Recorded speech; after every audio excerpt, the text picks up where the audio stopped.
You're listening to a production of the National Media Archive.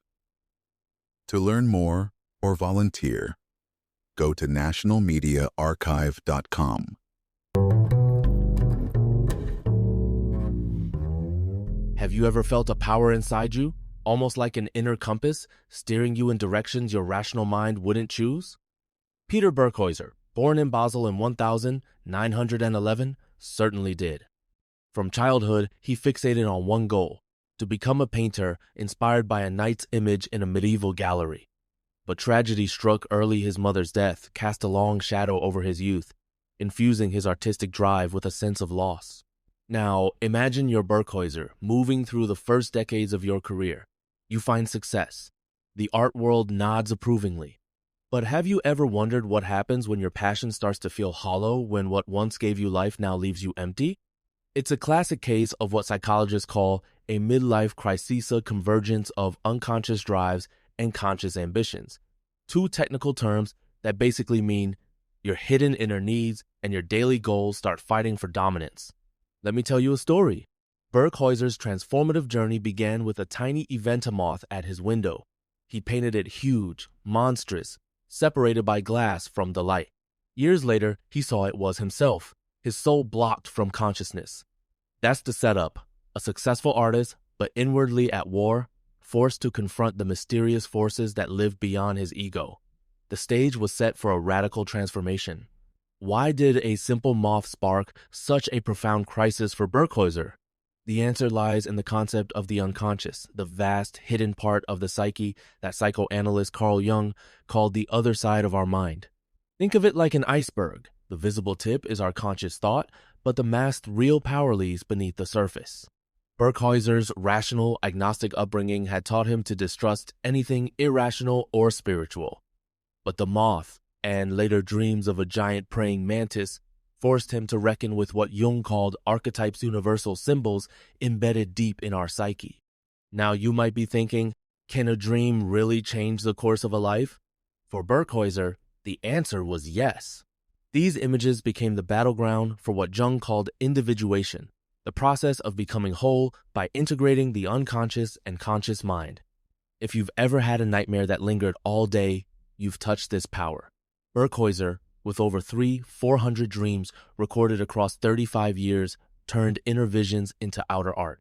His crisis set him on a path toward self-discovery, even if it meant abandoning everything he once held dear. The conflict. Could he obey this mysterious force even as it crushed his old self? The resolution. Only by surrendering did he find new meaning and a new artistic voice. Let's dig deeper into what actually changed Birkhäuser's life. At his lowest, he and his wife Sibylle discovered Jungian psychology, an approach that sees dreams as messages from the unconscious. They began recording and analyzing their dreams, entering analysis with Marie-Louise von Franz, a prominent Jungian analyst. Now, technical term alert. Jungians use individuation to describe the process of integrating the self's conscious and unconscious parts. Imagine it as tuning a blurry radio signal until both melody and harmony come through. You might ask, isn't dream analysis just wishful thinking? But consider this. Birkhäuser's dreams weren't just random, they were vivid, recurring, and often terrifying. He saw figures like the praying mantis and the old woman, symbols that pointed to his creative block and inner conflict. The struggle? Facing these images meant confronting deep fears and desires he'd long denied. But the payoff was huge. New creative energy began to flow, and Birkhäuser's art took on a radically different visionary quality. By embracing analysis, he transformed not just his painting, but the very purpose of his existence. One painting stands out as a turning point, The World's Wound, originally called The Split One. Why does this image resonate so deeply? At the heart of it is the idea of psychic splitting, when our rational mind and unconscious desires pull us apart. In the painting, a face is literally split in two. One eye is wide with fear, the other skeptical and cold. It's as if Birkhäuser is saying, this is modern, man-divided, and searching for meaning in a rational, disenchanted world. The technical terms here: projection, when we see our inner issues reflected outside, and collective unconscious, the inherited layer of the psyche shared by all humanity. Now you might wonder, what's the solution when you feel split? For Birkhäuser, It meant giving up painting for external approval and diving into images arising from the unconscious. He painted not what he wanted, but what needed to be painted. The result? A powerful visual testament to the suffering and healing possible when we face our inner wounds. Let's talk about symbols and why they matter. In Birkhäuser's work, animals like cats and mantises recur. Why? In Jungian language, these are archetypes, universal images that carry deep psychological meaning. Take the cat. It's more than a felinates the great mother, both threatening and nurturing, a duality that mirrors our own inner struggles with power and vulnerability. Or consider the praying mantis, simultaneously a creative muse and a destructive force. Ever felt paralyzed by indecision or fear? That's the shadow at work, the rejected part of ourselves. In two paintings titled Depression, Birkhäuser shows himself dissolving under psychic fog, tentacles of the unknown pulling him down. You might be thinking, isn't depression just an illness to be cured? But in Jungian terms, it's also a signal, a cry of the soul for growth. The technical word is neurosis, but think of it as your psyche's way of forcing change when old patterns no longer work. Resolution for Birkhäuser came only when he faced these symbols head-on, using them as guides toward transformation. So, how do we move from inner conflict to creative renewal? Birkhäuser's answer was to let the unconscious speak, even when it made no sense to his conscious mind. He painted images that felt bizarre, even frightening, yet these were the seeds of new life. Here's a technical pair. Libido, in Jungian terms, means psychic energy, not just sexuality, but all life force. Archetype, as we've discussed, is a universal pattern. When libido becomes blocked, as in depression, archetypal images can break through, providing new direction. Let me tell you a story. In the painting coming up, a hunchbacked workman emerges from the underworld, his lamp illuminating the darkness. This isn't just a sad figure, it's the unconscious rising, bringing light into a world starved for meaning. Now, you might wonder, isn't surrendering to the unconscious dangerous? Absolutely, it can be overwhelming. But for Birkhäuser, the risk brought renewal, as he began to serve something larger than his ego. His creative block transformed into a channel for powerful collective images, offering not just personal healing, but insights for all of us. Let's dive into the visionary heart of Birkhäuser's work. Have you ever looked at a painting and felt it was speaking from another world? That's the effect of his images like the fourth dimension and imprisoned power. In the fourth dimension, for example, a city floats in 3 dimensions while water symbolizing the unconscious pours from a cosmic mouth above. Jung himself named this painting, recognizing its archetypal power. Technical terms like synchronicity, meaning, meaningful coincidence, and numinous is something that inspires awe were key here. Now, you might ask, do these symbols really matter, or are they just surreal art? Birkhäuser believed these images revealed the collective unconscious at work, not just in himself but in society. His paintings became a living myth, carriers of collective fears and hopes.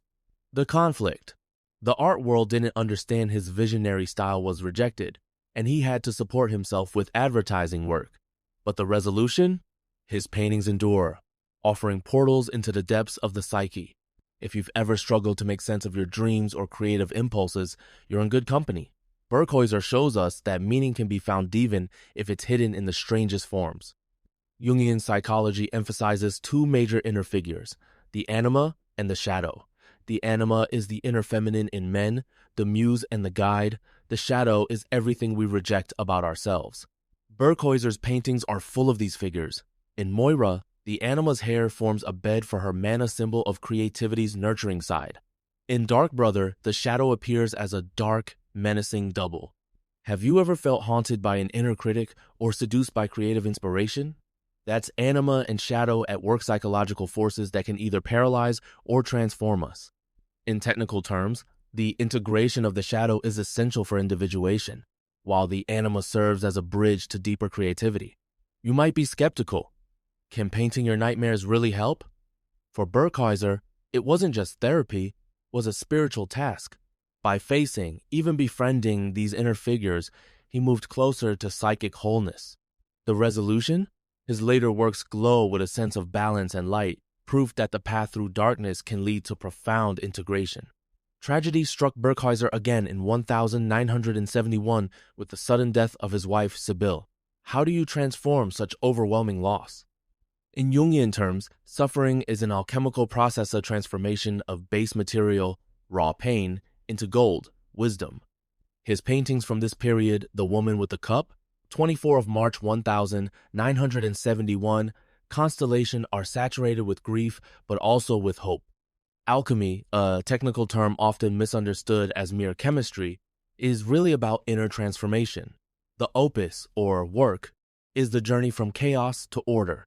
Now, you might be thinking, isn't it easier to just avoid pain? Of course, but Birkhäuser believed the only way out was through.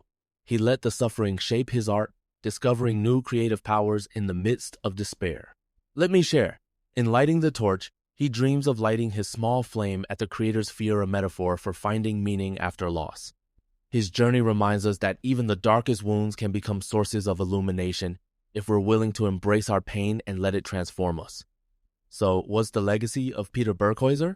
It's the power of individuation, the lifelong journey to become whole by confronting and integrating our unconscious. His paintings, from The World's Wound to Lynx, are visual records of this process.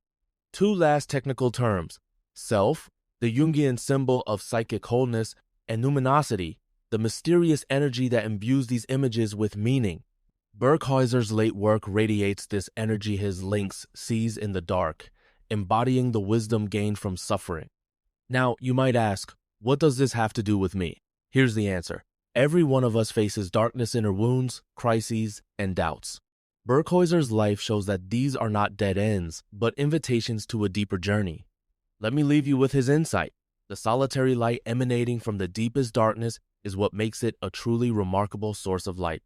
If you dare to face your own unconscious, you too might find that in the very heart of darkness, the brightest light awaits.